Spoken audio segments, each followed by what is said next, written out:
Rain fell in sheets over the county road when Callum Vance first saw the black Bentley stalled on the shoulder, its hazard lights blinking weakly against the grey afternoon. He was a single father who fixed cars for a living, a man with no money, no connections, and no interest whatsoever in the world of the wealthy. But the moment he lifted the hood, he understood that the car had not broken down on its own. Someone had sabotaged it. The woman standing in the downpour, arms wrapped around herself, was Serafina Vale, heiress to a corporation worth billions. Callum repaired the engine, refused her money, and drove home without looking back. At 3 in the morning, engines roared outside his house. A line of black SUVs surrounded the property in total silence. A man in a tailored suit stepped out and said quietly, "You already know too much." The storm had been building for hours before Callum turned his old pickup onto the county road that afternoon, wipers struggling against sheets of water that blurred the world into gray streaks. He drove slowly, the way a man drives when he has nowhere urgent to be and nothing left to prove to anyone. His divorce was 3 years behind him now, a quiet wound that had reshaped his life without destroying it. And though the past occasionally surfaced in his thoughts, he kept it there, folded away, unspoken, mentioned to no one unless absolutely necessary. He had once been a senior technician for a luxury automaker, a man whose hands understood engines the way other men understood language. But that career had ended abruptly years earlier, and he had rebuilt himself since then as an independent mechanic who took whatever small jobs came his way, asking few questions and expecting even fewer favors in return. He noticed the Bentley before he noticed the woman, the way its polished black frame sat wrong on the shoulder, tilted just slightly, hazard lights flickering like a heartbeat losing rhythm. He almost kept driving. Wealthy people rarely wanted anything from men like him except convenience, and he had learned long ago that convenience was a currency he refused to spend on people who looked down on him without ever meeting his eyes. Yet something about the stillness of the scene pulled at him, the way the rain seemed to fall harder around that one car, as though the storm itself had chosen a target. After a few seconds of hesitation, he turned the wheel and pulled up behind it, gravel crunching beneath his tires. The woman standing beside the vehicle wore a soaked business dress that clung to her shoulders, her phone raised uselessly toward a sky that offered no signal. She turned when she heard his truck door slam, and her posture straightened instantly into something guarded, almost defensive. The look of someone accustomed to strangers wanting something from her the moment they learned her name. "I don't need help," she said, her voice steady despite the cold, despite the way her lips had begun to tremble from more than just the temperature. Callum walked past her without slowing down. "I'm not asking if you need it," he said. "I'm just looking at a car that's about to die completely, and it's not going to wait for your pride to catch up." He popped the hood before she could argue further, and the rain immediately soaked through his jacket, though he seemed not to notice, his attention already narrowing to the machinery in front of him, the way it always did when something demanded to be understood. Within seconds, his expression shifted from casual curiosity to quiet alarm. The fuel line had been tampered with, a critical component removed in a way no ordinary mechanical failure would produce. This was not an accident. Someone had deliberately damaged this vehicle, and done it with enough precision to know exactly where the weakness would hide from anyone but a trained eye.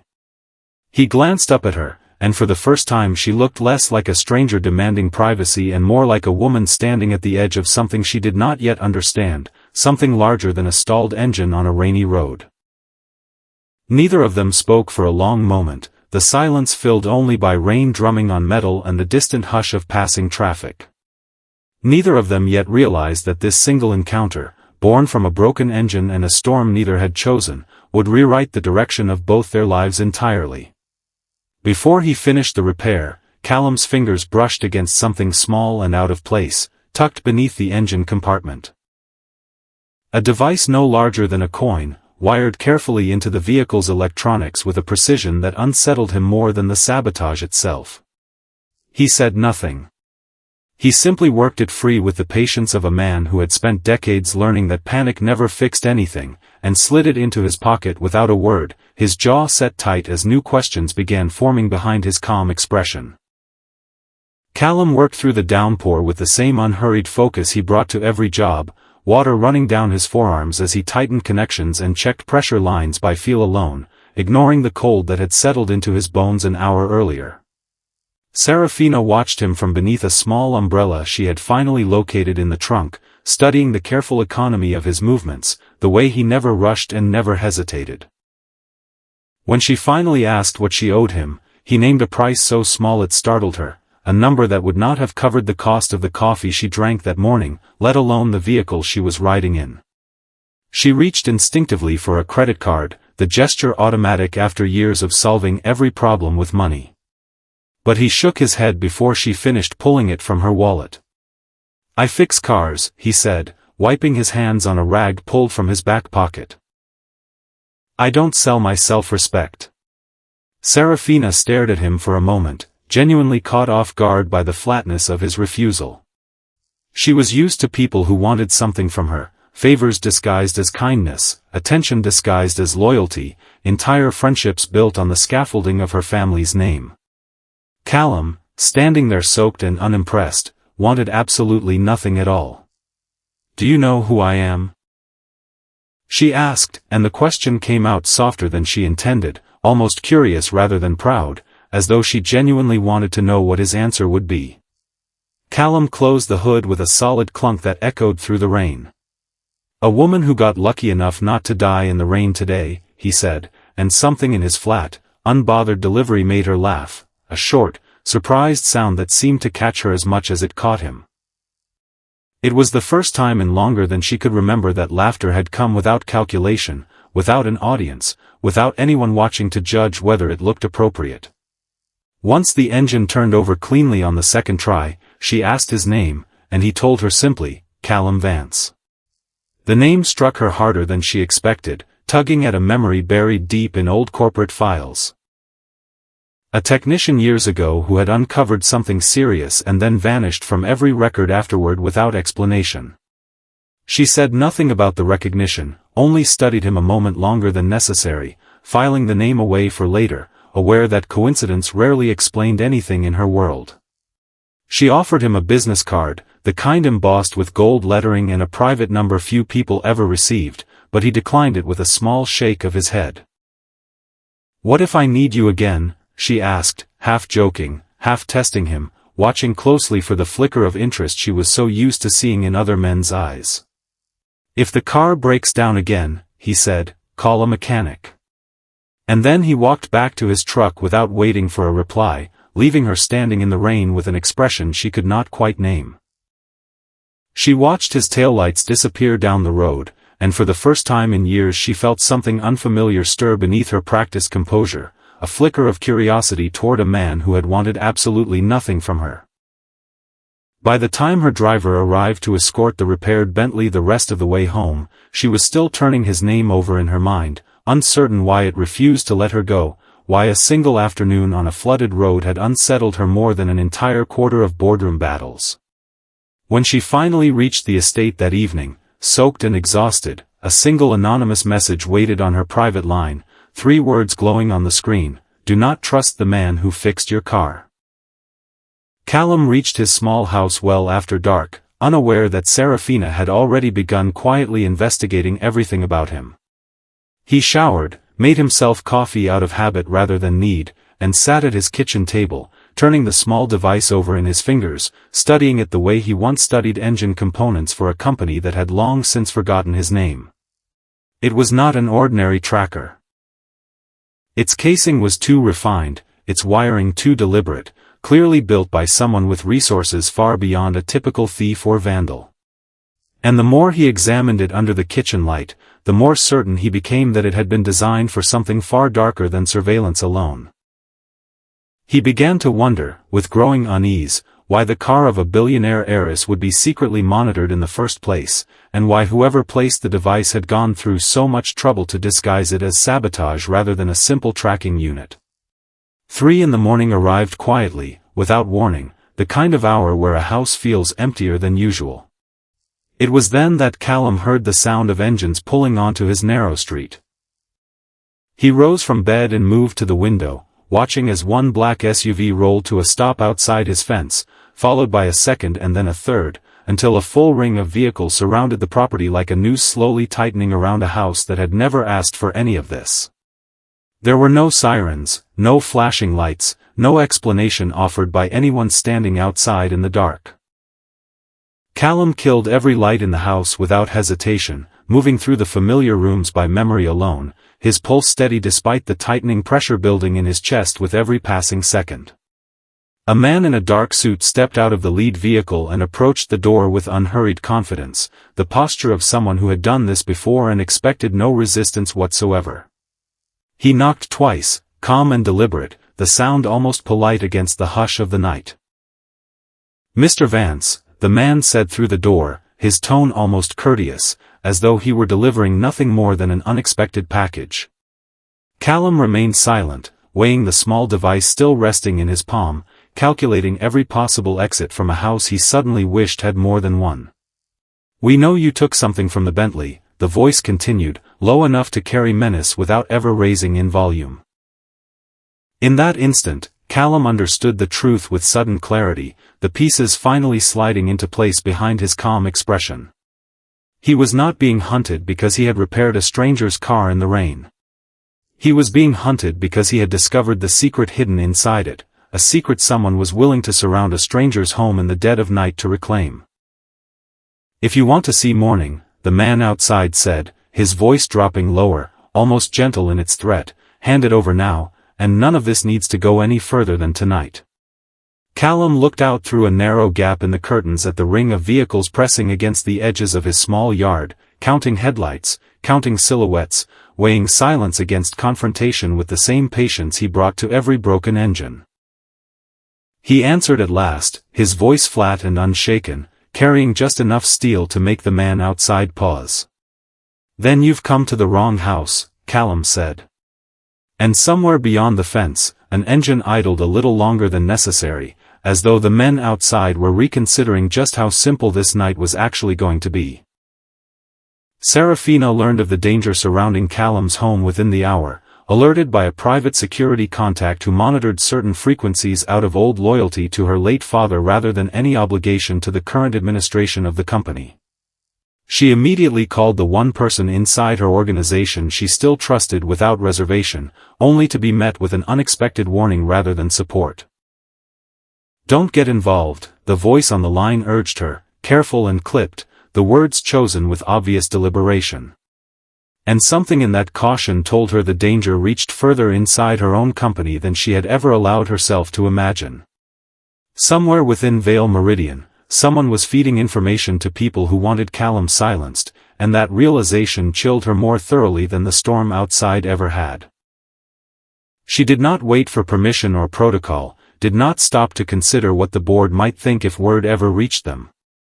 She slipped away from her estate without her usual security detail, driving through the rain-soaked streets alone, her hands tight on the wheel as she replayed the stranger's calm voice from earlier that day, the memory of his refusal to take her money suddenly meaning more to her than it should have. When she arrived at his neighborhood, she saw exactly what her contact had described, a tight circle of black vehicles pressing in on a modest house that had no business being anyone's target on an ordinary Tuesday night.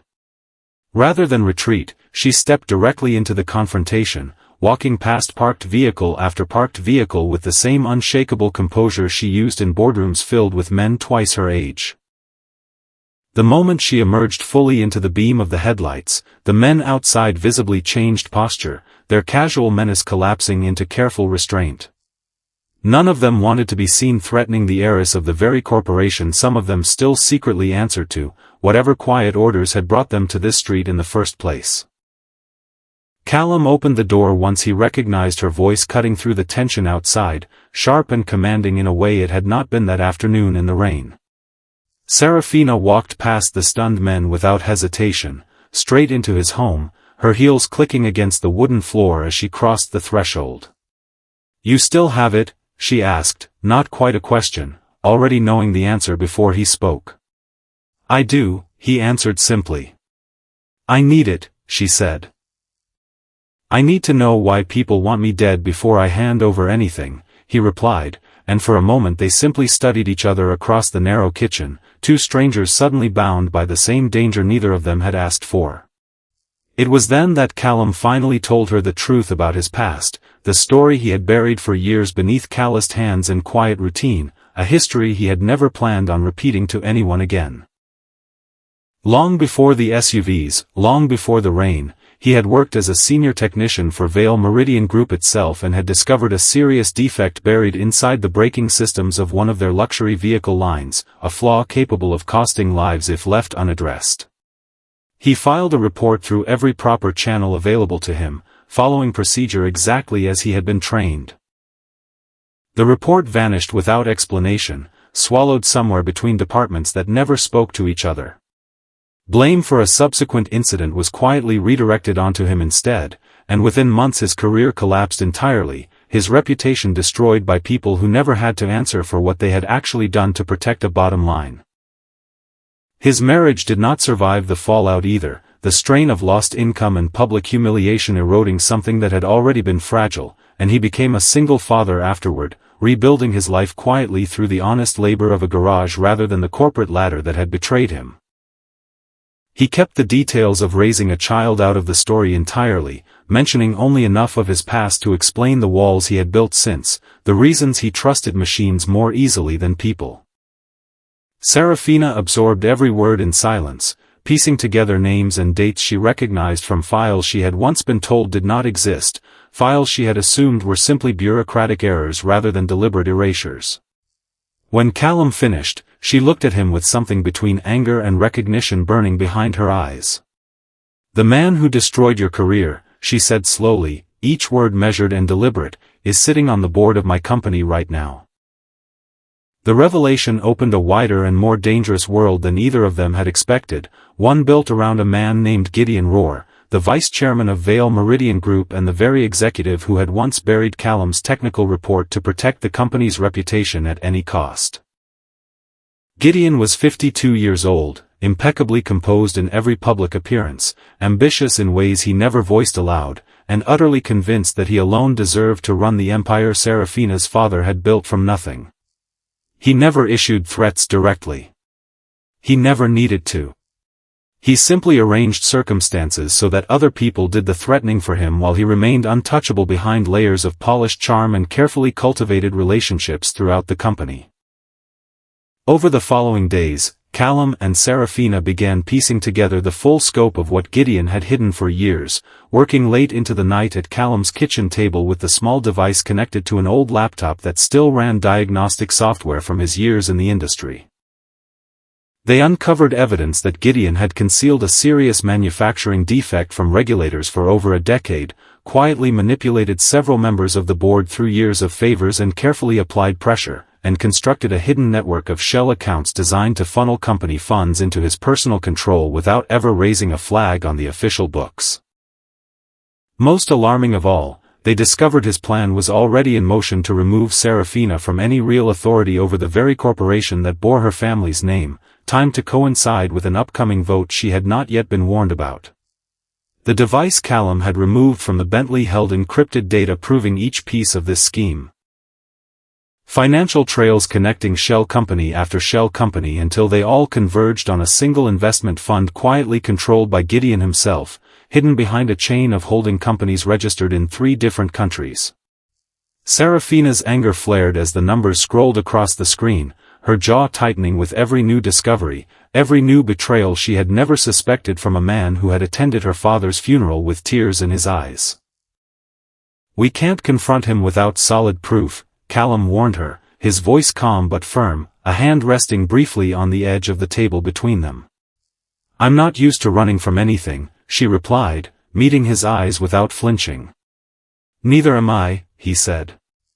And in that shared refusal to back down, something between them began to shift into partnership, something neither of them had planned for but neither wished to undo. As the nights of careful investigation stretched on, coffee replaced by exhaustion and exhaustion eventually replaced by quiet trust, Serafina found herself watching Callum differently than she had at first, no longer seeing merely the mechanic who had fixed her car in the rain, but a man defined by unwavering principle in a world she had come to believe no longer produced such people. Then came the discovery that changed everything. A decrypted video file recovered from deep within the hidden network, showing Gideon speaking coldly to an unseen associate in what looked like a private study lined with expensive books. "If Serafina won't sign," his recorded voice said, flat and businesslike, "make her disappear from the game entirely." The words hung in the room long after the video ended, and both of them understood that whatever came next would be far more dangerous than anything they had faced so far. Serafina made the decision to return to Vale Meridian's headquarters rather than continue hiding from the danger closing in around them, arguing that retreat would only give Gideon more time to finish what he had started. Callum insisted on going with her, refusing to let her walk into that building alone, though he understood better than most how out of place he would look inside those marble hallways. They arrived together pretending to know nothing, masking every ounce of the evidence they carried beneath calm, unreadable expressions practiced the night before. Gideon greeted them personally at the entrance, his smile as polished and practiced as ever, betraying nothing of the threat recorded on that video file, his handshake firm and his eyes warm in a way that made Serafina's skin crawl now that she knew what lay beneath it. He looked Callum over with thinly veiled condescension before speaking, his gaze sweeping over the plain jacket and work boots as though cataloging every reason this man did not belong. "Can a man who fixes cars really understand billion-dollar finance?" he asked, his tone dripping with false curiosity, clearly enjoying the small cruelty of the question.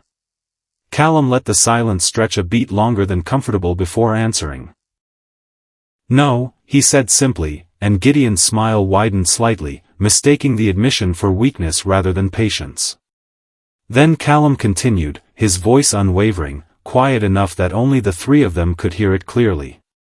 "But I understand exactly when a machine has been deliberately broken by someone who wanted it to fail." The comment landed harder than Gideon expected, and for a fraction of a second his composure cracked, a flicker of unease passing behind his eyes before the practiced smile returned, stretched a little too tight now across his face. Not long after, Serafina was quietly invited into a private meeting room deeper within the estate's lower levels, ostensibly to review quarterly figures ahead of the following day's board meeting. Callum noticed almost immediately that the building's security systems had been subtly reconfigured, doors locking in patterns that made no operational sense for a normal business day. Before either of them could react, they found themselves sealed inside an underground section of the property, cut off from the corridors above by reinforced doors that no ordinary key could open, the hallway lights dimming automatically as though the entire wing had been prepared for exactly this outcome. Callum drew on years of mechanical instinct to force a maintenance panel loose, working with steady, practiced hands while Serafina held a small flashlight for him and watched with something close to awe at how quickly he identified the weak point in a system designed by strangers. "Are you always this calm?" she asked quietly as he worked, her voice softer than the tense hallway seemed to warrant. "No," he admitted without looking up, focused entirely on the wiring beneath the panel. "Then why are you calm now?" she pressed, genuinely curious. He finally met her eyes, his voice low and certain. "Because you're here," he said. And the words carried a weight neither of them had spoken aloud until that moment, the quiet shift from mutual respect into something far more personal settling between them in the dim corridor light. When they finally forced their way free of the lower level, breathless and disheveled but unharmed, Serafina noticed a folded document left carelessly on a nearby desk in the corridor above, the kind of oversight that only happens when someone believes no one will ever escape to find it. What she saw on it stopped her cold. Her father's signature rested at the bottom of the page, dated for a day that fell weeks after his death, the ink somehow both familiar and impossible at once. The truth about her father unraveled slowly over the following days, piece by careful piece, until Serafina finally understood the full shape of what he had left behind before he died. Before his death, her father had discovered that Gideon was quietly embezzling company funds, siphoning wealth away from the very empire he had spent his life building from a single small workshop decades earlier. Rather than confront Gideon outright and risk a public scandal that might destabilize the company he loved, he built a hidden system of safeguards designed to protect his daughter's inheritance long after he was gone, anticipating correctly that Gideon would move quickly to seize control the moment he could no longer resist the temptation. The Bentley itself, damaged deliberately on that rainy road months after his death, had been part of a plan set carefully into motion long before, and the small device Callum discovered beneath its hood held the decryption key that unlocked everything her father had hidden away. What her father had not accounted for was the exact identity of the man who would find that device on an ordinary rainy afternoon. Callum's presence on that road had not been pure coincidence after all, though the truth of it startled even him when he finally understood the full picture. Someone deep within the estate security network, still loyal to her father's memory even after his passing, had ensured the Bentley broke down precisely where it would be found by someone with the technical skill to recognize sabotage for what it truly was, rather than mistaking it for ordinary bad luck. When Serafina realized this, she looked at Callum with an expression somewhere between wonder and disbelief, her hand pressed flat against the desk as though steadying herself. "My father chose you," she said softly. Callum shook his head slowly. "No," he answered. "He just needed someone who couldn't be bought, and it happened to be me." That night, sitting together in the quiet aftermath of everything they had uncovered, the city lights blurring faintly through rain-streaked windows, Serafina finally allowed herself a moment of honesty she had denied herself for years. "I don't know who to trust anymore," she confessed, her voice smaller than he had ever heard it, stripped of every ounce of boardroom armor. "Trust actions," Callum told her gently, his hand finding hers across the space between them. "Not words." She studied him for a long moment before asking the question that had been building between them since the rain first brought them together on that ordinary afternoon. "Can I trust you?" Callum let the silence answer first, then finally spoke, his voice steady and sure. "You already trusted me," he said. "Back when you were standing in that storm and refused to admit you needed help." The next morning brought news that the board's decisive meeting over control of Vale Meridian would take place within 24 hours, and both of them understood that Gideon would not wait passively for that deadline to arrive without a fight of his own. The boardroom filled with tension the moment the meeting began, executives shuffling papers while Gideon stood at the head of the long table, presenting his case with the same practiced calm he brought to every performance in front of people who had known him for decades. He accused Serafina of inexperience, questioned her judgment in vague but pointed terms designed to plant doubt rather than provide proof, and watched with quiet satisfaction as several board members nodded along, their votes already leaning in his favor before the discussion had properly begun. Then the door opened and Callum walked in wearing the same simple jacket he always wore, unbothered by the sea of tailored suits surrounding him. A few executives exchanged amused glances at the sight of him, clearly unable to place why a man in simple work clothes belonged anywhere near a room where billions of dollars hung in the balance of a single vote. Gideon seized the moment eagerly, his voice carrying easily across the long table. "This is a billion-dollar meeting," he said with cutting condescension, "not a garage."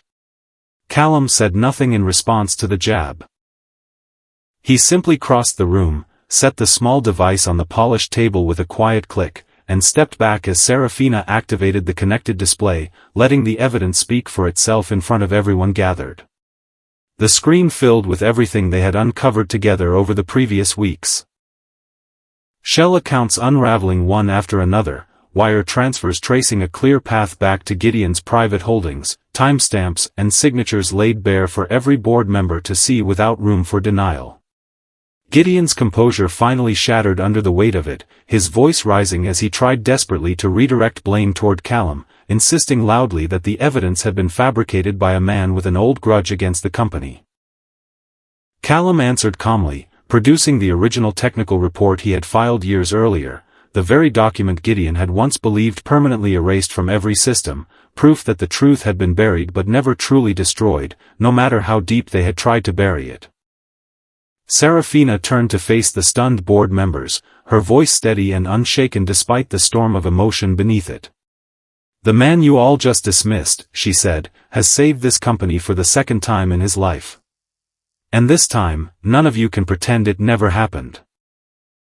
Within hours, Gideon was formally removed from every position of authority he had spent decades building for himself, escorted from the building by security while cameras he once controlled captured every step of his departure. Investigators were already reviewing the evidence that would soon bring formal charges against him, his carefully constructed empire of favors and manipulation collapsing in a single afternoon. As the room slowly emptied of executives murmuring among themselves, Serafina walked over to Callum, relief and something warmer softening her expression for the first time all day. "I got my company back," she told him quietly. "Good," he replied simply, allowing himself a small, tired smile. She smiled in return, stepping closer than professional distance would normally allow. "But there's still something else I want back," she said. "What's that?" he asked. "You," she answered. And neither of them looked away this time. In the weeks following Gideon's downfall, Serafina offered Callum a position as head of technical operations for the entire corporation, a role with a salary and authority far beyond anything he had known in his previous career, complete with an office on the top floor and a title that would have silenced anyone who once doubted him. He turned it down without hesitation. He had spent years rebuilding a life free from the corrosive influence of corporate wealth, and he had no intention of letting money reshape who he had become simply because the offer was finally sincere. When she asked what he wanted instead, sitting across from him in his small garage rather than her boardroom, his answer was simple. "An ordinary life," he told her. "I don't know that kind of life," she admitted. And he offered a small, genuine smile in return. "Then I'll teach you," he said, and she believed him. Their relationship grew slowly after that, built not on extravagance but on quiet evenings that neither of them had experienced in years, free from cameras, free from headlines, free from the constant performance that wealth and power usually demanded of every waking hour.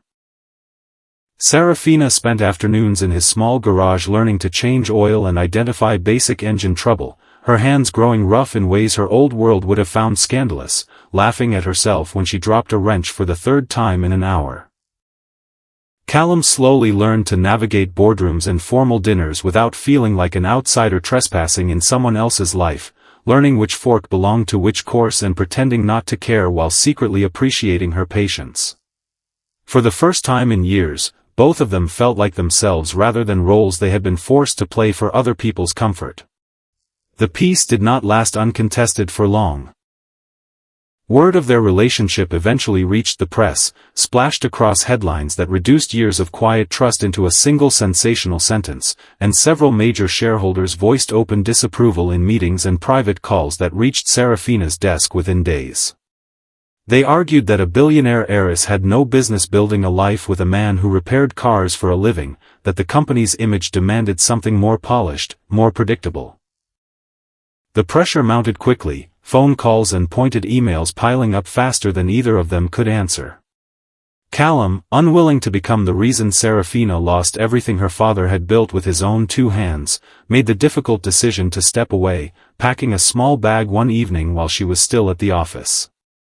"I don't want to be the reason you lose everything," he told her that night, his voice heavy with restraint, the bag already resting by the door. She looked at him without hesitation, crossing the room in 3 quick steps. "You're not the thing that would cost me everything," she said. "You're the thing that taught me what's actually worth keeping." She looked straight into his eyes without a trace of doubt. "Anyone who thinks I'd trade you for their comfort was never worth listening to in the first place," she added. And slowly, deliberately, she reached down and moved the bag away from the door herself. That night, Serafina placed a small box into his hands, catching him entirely off guard. And when he opened it, a single ring caught the light between them, a quiet promise neither of them had expected to make so soon, yet neither of them wished to take back now that the moment had arrived. Several months passed before the story reached its final chapter, and by then Vale Meridian Group had steadied itself entirely under Serafina's leadership, the scandal of Gideon's betrayal replaced by renewed confidence among shareholders who had come to respect her resolve far more than they ever respected his charm. Serafina was formally named chief executive of the company her father had built, her position no longer questioned by anyone who mattered, her name spoken in boardrooms with genuine respect rather than polite tolerance. Callum, for his part, never allowed himself to become a man defined by his relationship to her wealth. Instead, he opened his own advanced technical center a few miles outside the city, a business built on the same principles that had guided him for years. Careful craftsmanship and honest work above all else. Serafina invested in the venture but gave him complete control over its operation, a decision that spoke louder than any public statement ever could have managed. She was not rescuing him with money. She was recognizing what he had already built with his own two hands, long before she ever knew his name. On a quiet afternoon that neither of them planned in advance, Callum drove her back to the exact stretch of county road where they had first met, the same rain falling in familiar sheets against the windshield, as though the sky itself remembered the moment and wanted to witness what came next. The old Bentley sat waiting on the shoulder, arranged there deliberately with help from an old friend who still worked security for the estate. Serafina laughed softly when she realized what he had done, recognizing the same tilt of the car against the same patch of gravel. "Did you plan this?" she asked, already smiling. "I did," he admitted, pulling the truck to a stop behind it just as he had done that very first day. He stepped out into the rain and knelt beside the car without hesitation, no security detail watching from a distance, no cameras capturing the moment for headlines, no fortune separating them in that instant. Only two people standing exactly where their story had begun months earlier.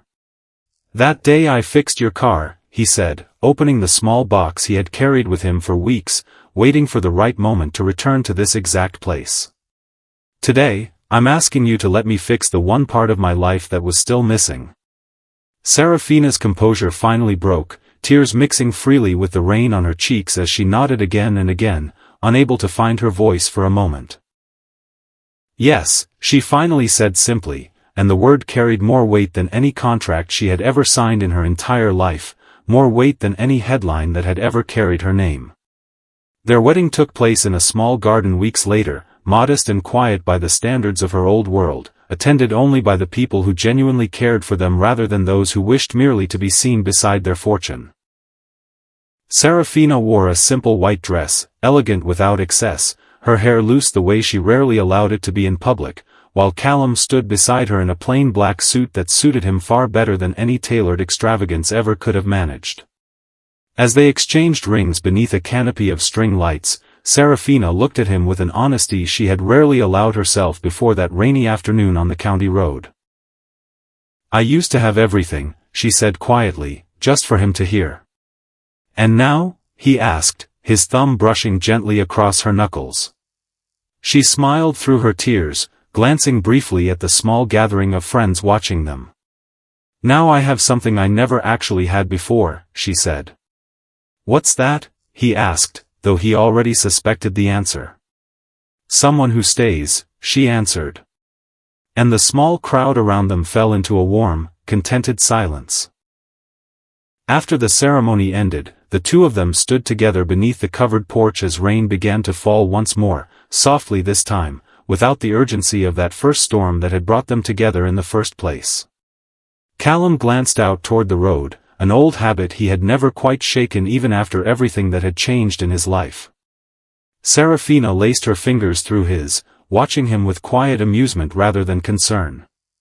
"Are you planning to fix a car tonight?" she teased, leaning her head against his shoulder. He shook his head slowly, a small smile tugging at the corner of his mouth. "No," he said. "Why not?" she asked, curious despite already sensing the answer somewhere in her heart. He turned to look at her fully, and something settled and certain passed between them in the quiet evening light. "Tonight, I have something more important to do," he said. "What's that?" she asked again, softer this time, her voice barely rising above the sound of the rain. He tightened his hand around hers, drawing her closer beneath the porch light. "Go home with my wife," he said. And together they stepped back inside as the door closed quietly behind them, leaving only the steady sound of rain falling over a road where one accidental meeting had in time become an entire life shared between two people who had finally found exactly what they were never looking for, and had never stopped needing all along.